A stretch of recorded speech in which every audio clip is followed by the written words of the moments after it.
Shalom.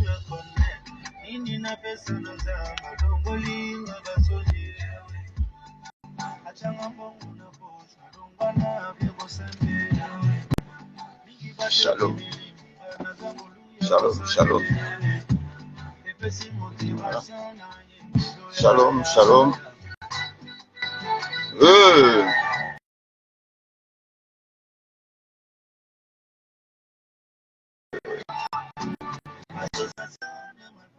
Bonjour. Bonjour à tous. Vraiment, de toute façon, la chanson là me convainc vraiment. Mon Rédempteur s'est levé. J'ai vu sa main protégée. Yaya Babosa maîtresse. Je ne vis que pour celui qui m'a fait du bien. Ok, shalom, shalom.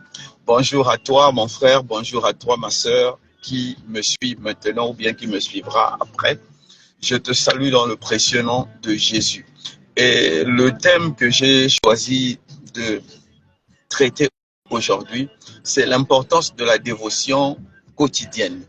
Et avant de commencer le thème, je voulais d'abord parler de quelque chose que j'ai vu tout à l'heure qui m'a choqué parce que ça a été fait dans l'église et je voudrais rebondir dessus avant de rentrer dans mon thème. Donc, je te demande d'avance pardon, sois patient parce que je vais être un peu long parce que normalement c'est 10 minutes je fais, mais je crois que je vais dépasser peut-être de 2 ou 5 minutes. Donc, pour aller vite, tout à l'heure j'ai suivi un pasteur entre griffes dans une église au Congo qui était en train de dire, il a dit deux choses, les deux choses qui ont attiré mon attention, qu'il faut jamais se laver avec de l'eau simple, il faut toujours mettre du sel dedans. Et la deuxième chose, c'est des secrets qu'il a donnés pour le succès, en fait, c'est des secrets de succès. Et le deuxième secret de succès qu'il a donné, qui a retenu mon attention, il a dit, il ne faut jamais dormir dans une maison dont tu n'as pas encore purifié la maison. Donc, pour purifier la maison avant de dormir, il faut mettre l'eau dans le sel et asperger dans toute la maison pour que la maison aussi soit protégée. Je demande pardon. Est-ce que quelqu'un peut me certifier que ma voix sort bien? Parce que je vois il y a des gens en ligne. Est-ce que quelqu'un peut me certifier ça? Donc, en entendant que je lis ça, je vais continuer. Donc, je disais que il y a au Congo ce qu'on appelle les bizinga. Kizinga, je crois que c'est le singulier, et bizinga, c'est le pluriel. Bon, en fait, je suis pas trop expert en langue, mais le kizinga ou le bizinga, c'est quoi? C'est un tout religieux. Donc, en fait, quand tu es dans un bizinga, il y a un père spirituel, c'est comme ça qu'on l'appelle, et il fait quoi dedans? Il vous enseigne les choses naturelles, les lois naturelles. Il vous enseigne les lois des ancêtres. Il vous enseigne ce qui est exotérique et il vous enseigne ce qui est biblique. Et le sel, l'affaire du sel dans l'eau, moi je n'ai pas appris ça quelque part. J'ai appris ça dans un kizinga. Pour ne pas que je dise n'importe quoi. Et c'est ce qui nous a effectivement été enseigné, qu'il fallait se laver. Et pendant une période de ma vie, quand j'ai passé un temps dans un kizinga, je crois que c'était peut-être une année ou la moitié d'une année, chaque jour, je me lavais avec l'eau salée, parce que c'est ce que le père spirituel, à cette époque, recommandait. C'était pour la protection, justement, et pour le succès, parce que je crois que c'était à l'époque où je partais au PPC. Et ce que je trouve regrettable dans ce que le monsieur dit, ce n'est pas le sel de cuisine ou bien le gros sel simplement qu'on met dans l'eau pour se sanctifier. Je suis désolé. Quand il dit ça, il ne dit pas tout. En fait, le sel qu'on met dans l'eau pour se sanctifier ou bien pour sanctifier sa maison, c'est un sel qui a été travaillé par le père spirituel ou bien par le père du père spirituel ou bien est travaillé quelque part. C'est comme ça. Ce n'est pas le sel ordinaire de la cuisine qu'on met dans l'eau pour se sanctifier ou bien pour avoir du succès. Donc, je tenais à rectifier ça parce que c'est d'abord une erreur qu'il fait. Dans ce qu'il doit dire, il dit déjà des âneries. Et maintenant, ces choses-là ne doivent pas être dites dans l'église. Pourquoi ça ne doit pas être dit dans l'église? Parce que ça ne répond à aucun verset biblique. Aucun verset biblique ne nous dit que nous avons du succès, nous avons de la protection par le sel. Ça n'a aucun sens. Soit nous répondons à ce qui est biblique, soit nous répondons à ce qui est extra-biblique. Mais le syncrétisme, donc le mélange de genres, de ce qui est naturel, de quelques techniques spirituelles volées à gauche et à droite, et mélanger un peu à quelques psaumes bibliques, ne fait pas de nous des vrais croyants. Ça ne fait pas de nous des vrais croyants. C'est une arnaque, c'est de l'anarchie et c'est du n'importe quoi. Il n'y a aucun chrétien qui ne sera protégé parce qu'il se lave avec le sel ou avec de l'eau salée.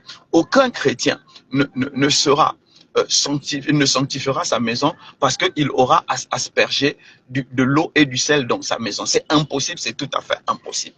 Écoute-moi, comme il a parlé du succès, le premier secret du succès que Dieu donne dans toute la Bible, il dit, si tu veux avoir du succès, se trouve dans Josué 1, 8. Il dit, médite ce livre de la loi jour et nuit. Non, je ne vais pas commencer par là.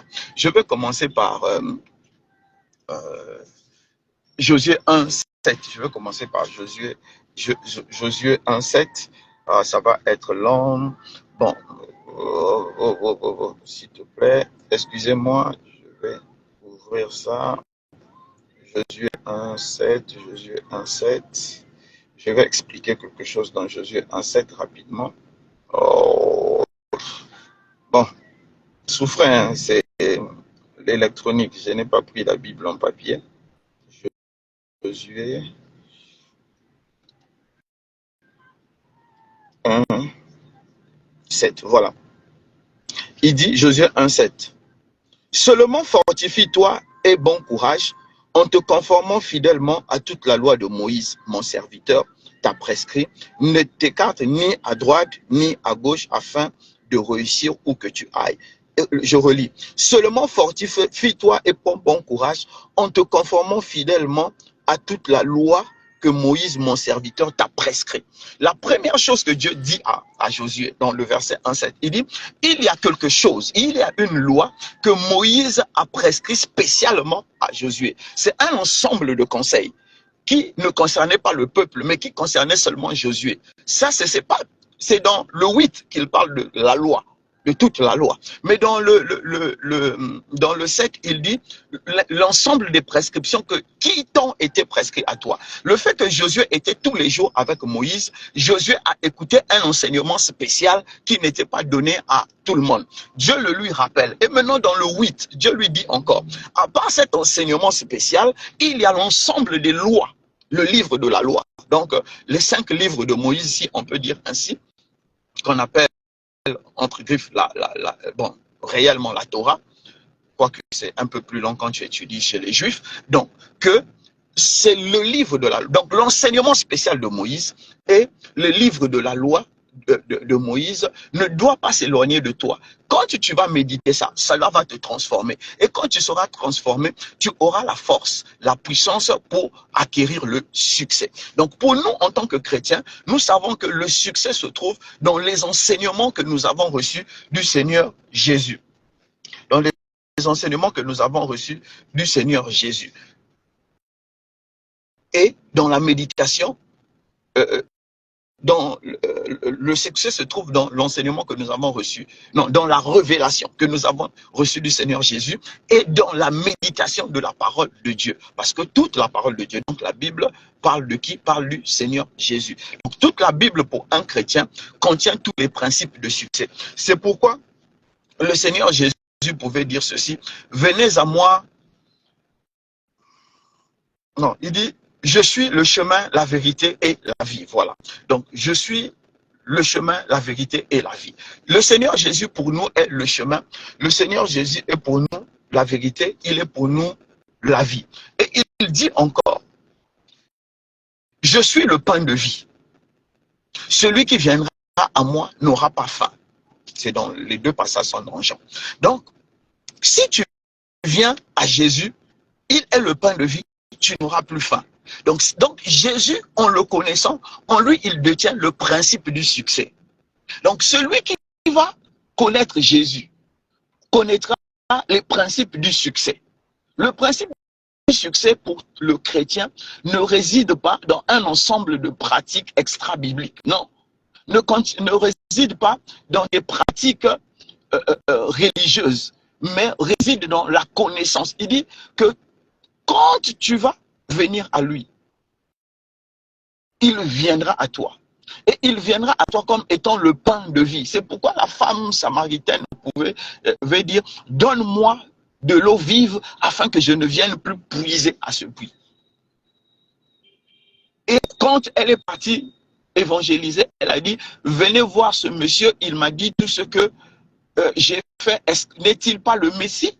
Comment elle a compris que c'était le Messie? C'est parce que les paroles que le Seigneur Jésus lui avait données étaient esprit et vie. Et à l'instant même, la compréhension, son intelligence, son âme, son esprit avait repris vie. C'est pourquoi elle a distingué que le Seigneur Jésus était le Messie. Elle est devenue la première évangéliste de la Samarie.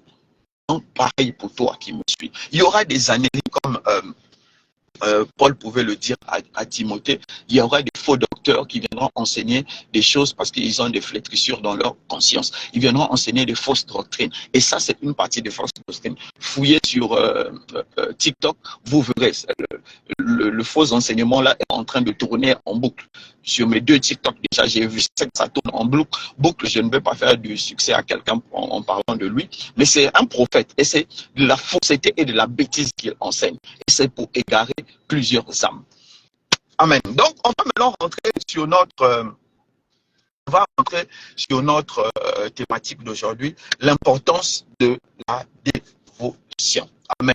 Je vais te parler de l'importance de la dévotion. La dévotion, en fait, moi je vais définir ça comme ceci, comme un ensemble de pratiques spirituelles que tu dois faire chaque jour. C'est comme ça que moi je préfère définir ça comme ça pour la compréhension de tous. Donc, la première chose que tu dois comprendre, la dévotion élève ton esprit vers Dieu et réveille ton âme au principe de Dieu. La dévotion quotidienne, chaque jour. Je n'ai pas dit dévotion matinale parce qu'il y a cette partie qui fait croire aux gens qu'il faut se réveiller tous les jours à 4 heures ou à 5 heures et Dieu va te glorifier. Non, c'est faux. À n'importe quelle heure tu pries, quand tu as la foi, Dieu répondra. Donc la foi ne vient pas d'une pratique de prière de 5 heures ou de 6 heures ou de 7 heures. Non, la foi vient de ce que tu es en contact permanent avec Dieu et l'exaucement vient de ce que tu crois que Jésus est fils de Dieu. Il est assis aujourd'hui à la droite de Dieu. Tu crois en tout cela et quand tu pries que Dieu est capable de t'exaucer, tu auras la réponse. Donc, je parle ici de la dévotion comme étant un exercice spirituel. Donc, je disais que la dévotion quotidienne permet à ton esprit de se lever vers Dieu et à ton âme de s'éveiller au principe de Dieu. Tu sais, mon frère, je vais te dire, la dévotion quotidienne, c'est d'abord un moment de prière. Tu dois, quand je parle de dévotion, tu dois te définir au cours d'une journée 5 minutes, 10 minutes, 15 minutes, 20 minutes, 30 minutes, 1 heure de prière chaque jour. Ça, c'est d'abord ta première partie de la dévotion. La deuxième partie de la... Non, je disais donc la prière, je vais finir avec la prière. Donc, chaque jour, le temps que tu passes de prier, c'est le temps que tu passes à entendre Dieu ou à parler à Dieu. C'est important parce que c'est ça qui élève ton esprit vers Dieu. La deuxième partie dont je voulais parler toujours dans la dévotion, c'est la dévotion, c'est le temps que tu dois passer. Moi, j'ai toujours préconisé que nous puissions avoir au moins 30 minutes de lecture biblique par jour. Et la lecture biblique éveille ton âme au principe de Dieu. La lecture biblique éveille ton âme au principe de Dieu. Donc, la troisième chose que je vais te dire, donc, supposons que tu as prié 30 minutes, tu as lu la Bible 30 minutes, tu dois encore prendre 30 minutes pour que ça soit équilibré. Tu dois encore prendre 30 minutes sur la méditation des principes. Tu auras lu quelque chose dans la Bible, tu dois t'asseoir 30 minutes et commencer à méditer sur ce que, donc réfléchir. Méditer, c'est réfléchir, approfondir la réflexion sur ce que tu as lu pour que ce que tu as lu puisse prendre vie en toi, puisse prendre vie en toi, puisse prendre racine en toi et puisse te transformer. Parce que prier seul, lire la Bible seul, sans prendre un temps de méditation, c'est presque une arnaque. Parce que c'est le temps de méditation qui est comme le temps de repos où ton âme, ton esprit reste calme pour laisser le fruit de la prière ou de la lecture s'approfondir à l'intérieur de toi. Et c'est après ça, au fur et à mesure que tu répètes cet exercice, le fruit de la dévotion devient visible. En fait, la dévotion emmène tout chrétien au succès. Tout chrétien qui veut avoir du succès avec Dieu doit avoir un temps de dévotion quotidien. Il n'y a pas de chrétien qui ait du succès avec Dieu sans un temps de dévotion au quotidien. Sinon, moi, je ne sais pas d'où viendra ton succès. Bon, le diable aussi donne du succès.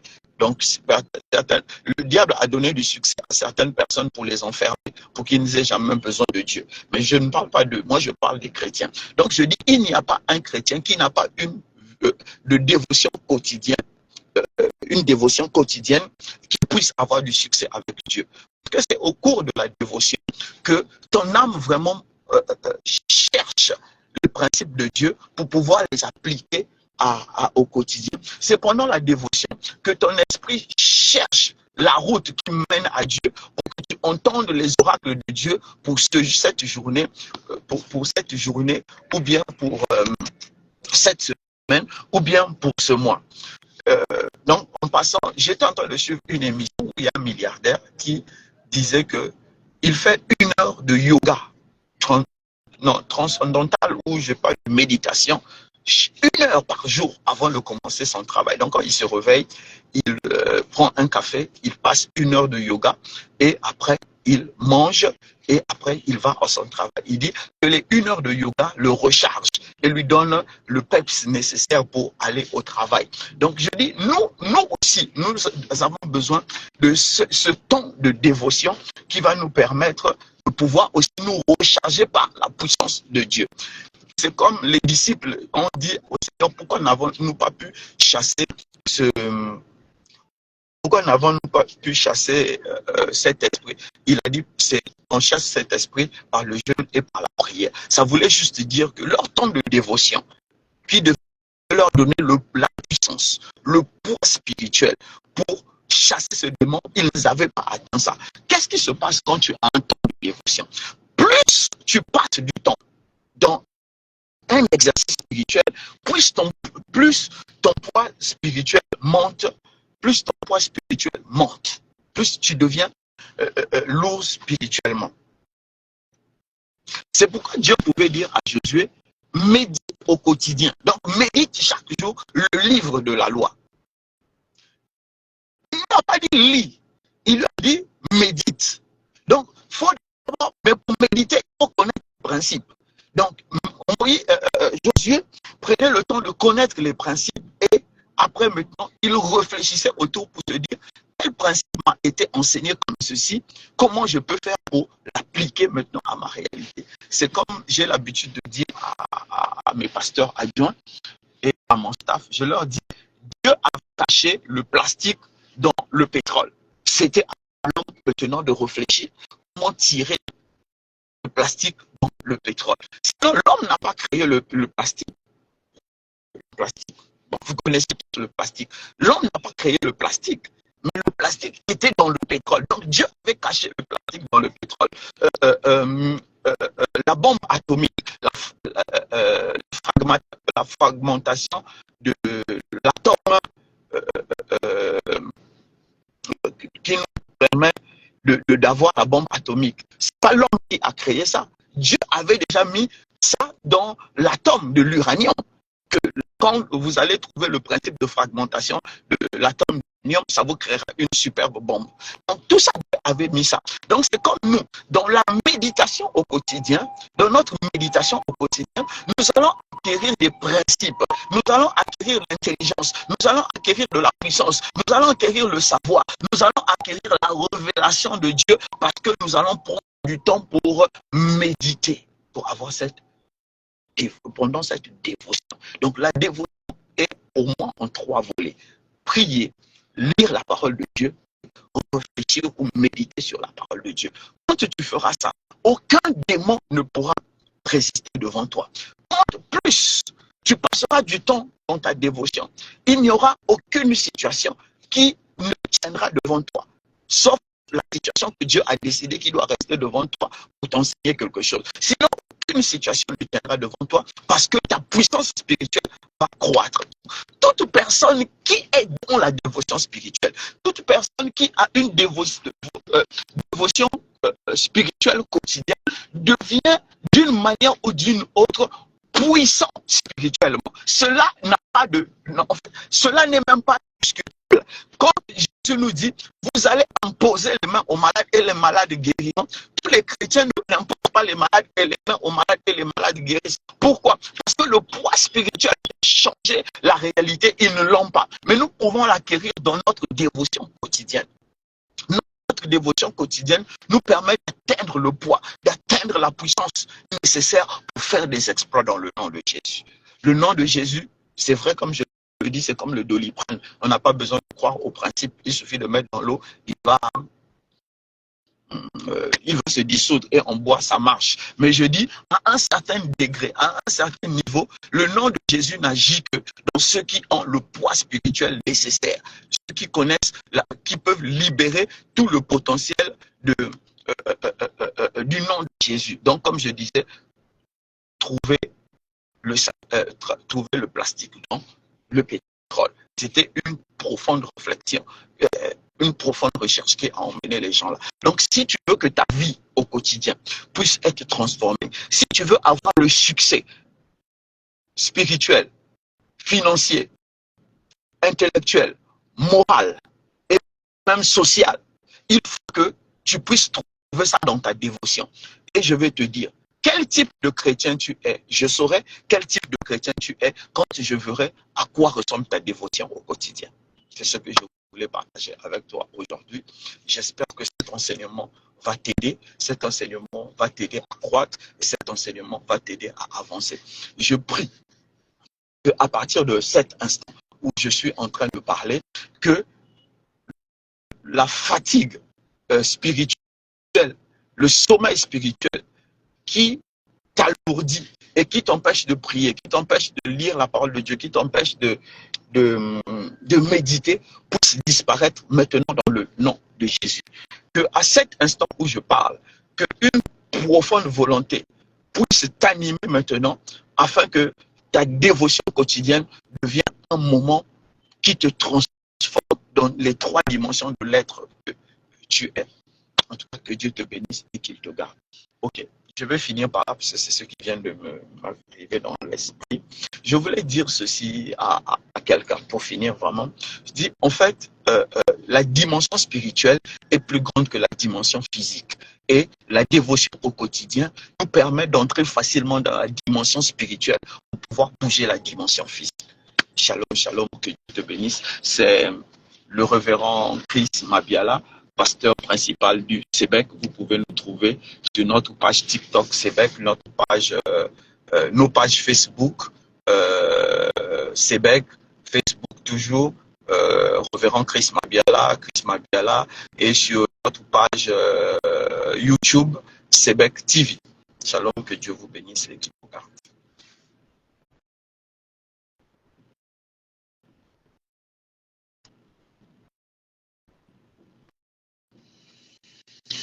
Alléluia, alléluia. Alléluia, alléluia. Alléluia, alléluia. Commando, nangaye. Nina pesa no ya rongoli na base. Achanga mungu na posha rongwana bya kosenge.